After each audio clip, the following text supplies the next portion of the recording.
mayam ahan mamaktada ikokno kurumjari amadi taram noksari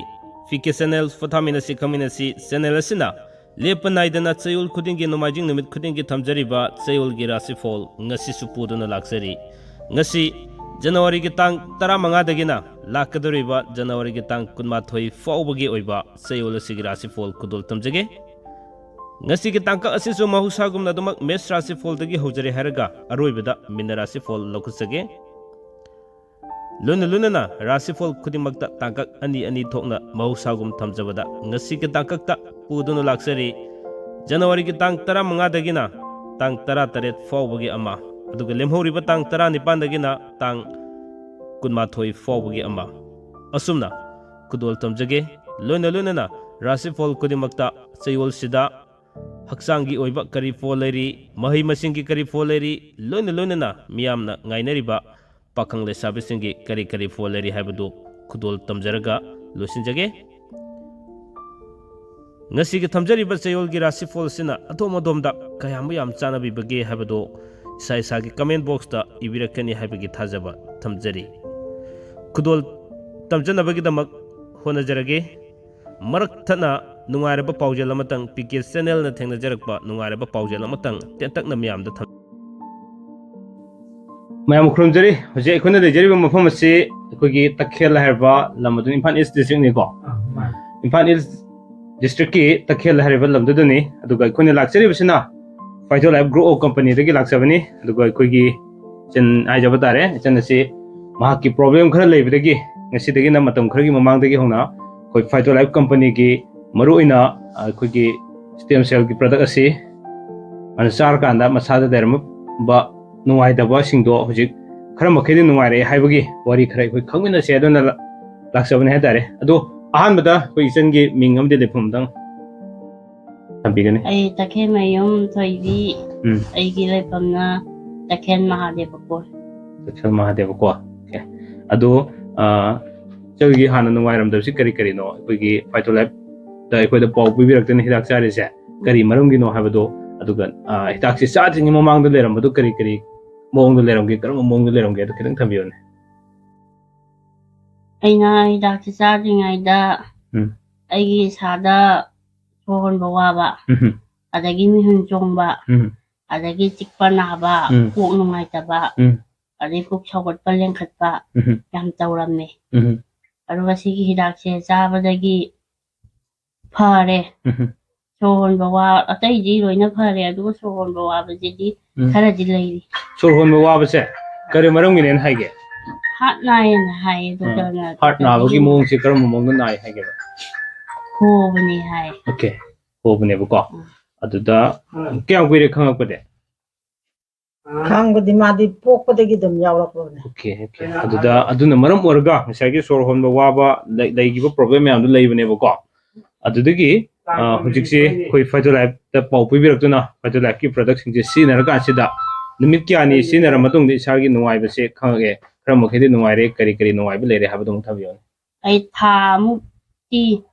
thamu chabada dum khara dum nungai ba horeba ado hojiki tha ahum sure adum phajana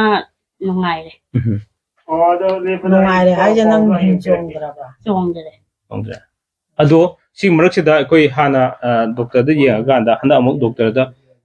yeng khibule ra bro kamai toge test to yeng isi lawraga yeng bada doctor na khara dum phare phajana phare ado nahan gai gi dum doctor da yeng bada haptagi thagi la chatne ba doctor manata ado handak ti tha taruk leiraga la'o hai taruk leiraga hali hapta khuding yengam bado ko hapta khuding gi chalam me check se la'ona dai hapta chalam dai di thakai da la'ona haire kai da mu chale dai thakai dai tha mu haire hari sing che ke ko taruk leiraga law haibi maram je doctor na kari na habir ki ge doctor na phare yamna phagatle aduga adu haire okay ngai heart ki keno si leiriba sagi nuai da sing do yam improve ore harapki wari thambirak bane ko kyam kui birage yengo bse na akon bagi yengo se kui jari ngarang yengo bane okay ngarang ne ba masi se tang tara ni ko tang tara okay tang tara di yang ba January ge ko ngasi tang tara ma thoi ne okay adudi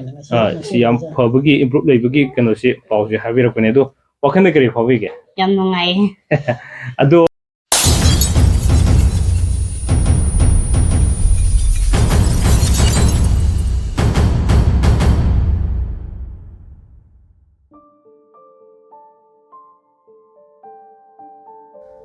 फरे दुदी ngasi gi thamjari ba Chayolgi Rashifal da muk mayam pukning changna ming taminarsi ahan basidi mes Rashifal lokasage mes Rashifal gi oina ahan batang ki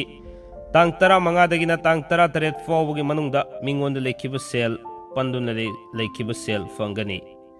fom hongdo hongjin khal leigani tobutobu wanom badi mai pakani anobu maru fangani aduga lemhoriba tang tara nipan dagina tang kunmathoi fawgi manungda lamda chatli karbar da sel fangani lila drama yawba mingchat fangani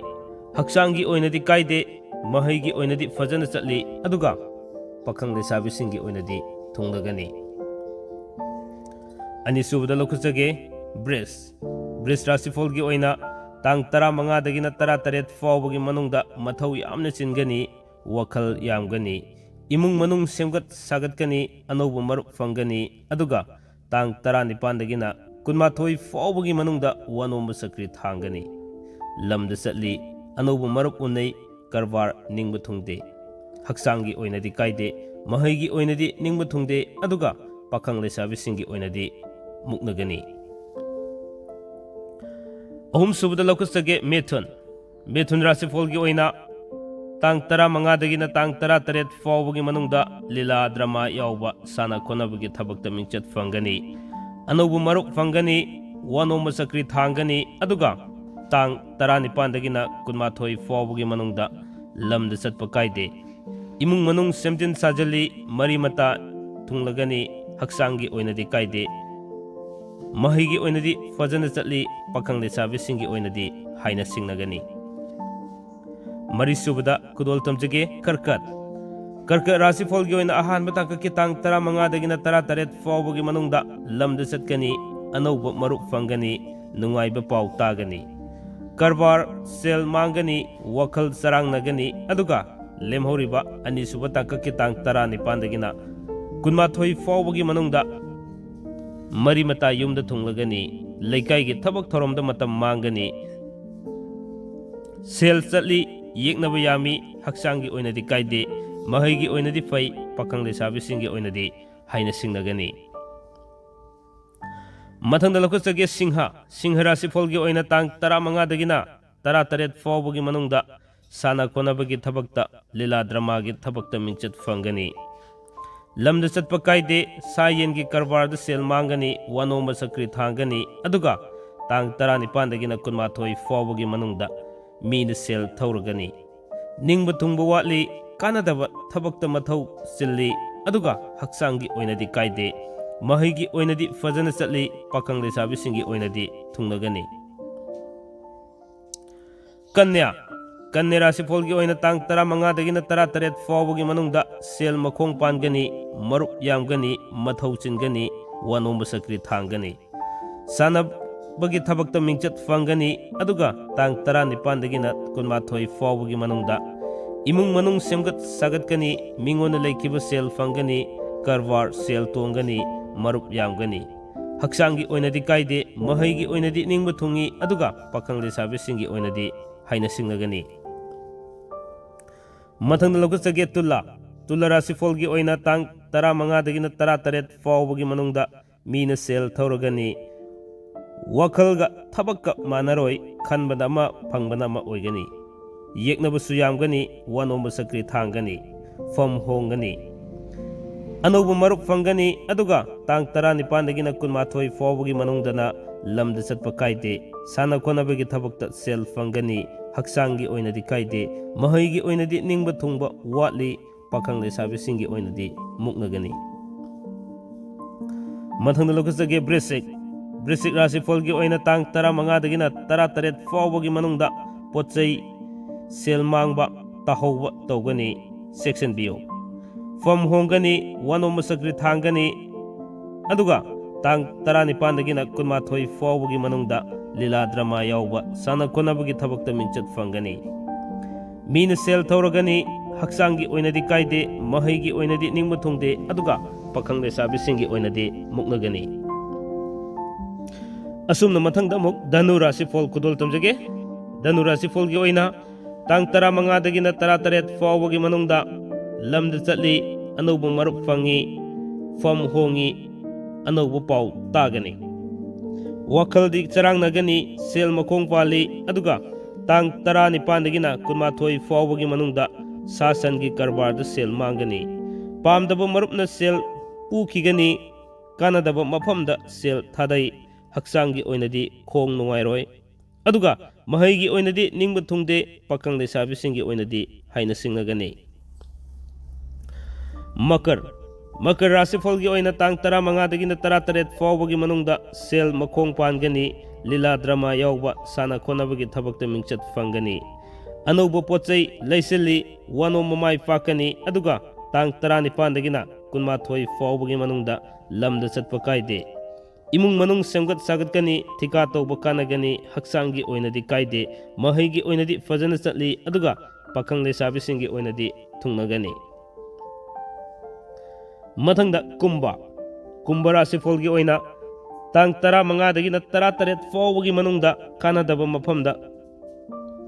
sel thadagani sasan gi karbar da sel mangani wakhal yamgani imung manung semgat sagat kani mathau chingani aduga tang 19 dagina kunmathoi fawbagi manungda anubu marup fangani anubu pau tagani wanoma sakri thangani akchangi oinadi kaide mahaigi oinadi sakri thangi aduga pakhang lesabi singi oinadi muknagani asumna ngasigi aroiba Rashifal da Meena Rashifal amuk thamjarake Meena Rashifal gi oina tang 15 dagina 18 fawbagi manungda thabakki anauba pau tagani fam hongani wano mamai fakani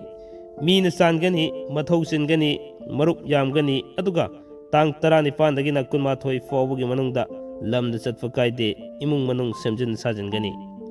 lila drama sana konabagi thabakta mingchat fangani anauba pochai lepsili haksangi oinadi kaide mahaigi oinadi fajana chatli pakhang lesabi singi oinadi thungnagani asumna ngasigi thamjariba Chayolgi Rashifal se matang asoida tension janabagi tanjadu lojage loiba phawba tabiba amadi miyeng tabibagi damak nongkai letana thagasabu phongduksari haiba wafamje thamjaraga miyamna khanbirakpa topic kharasu thamjaba hawrabani makhatana khanbirakpa topic kunimak mathang manau naina adumak chathajaragani haiba khudol tamjaragani haiba wafamje thamjaraga piki channel bu miyeng tabiyu amadi mathangi video khorang ngaiminasi haiba wafamje thamjaraga punamakpu amuksahna thagasaba phongduksari kanglai pakna yaifare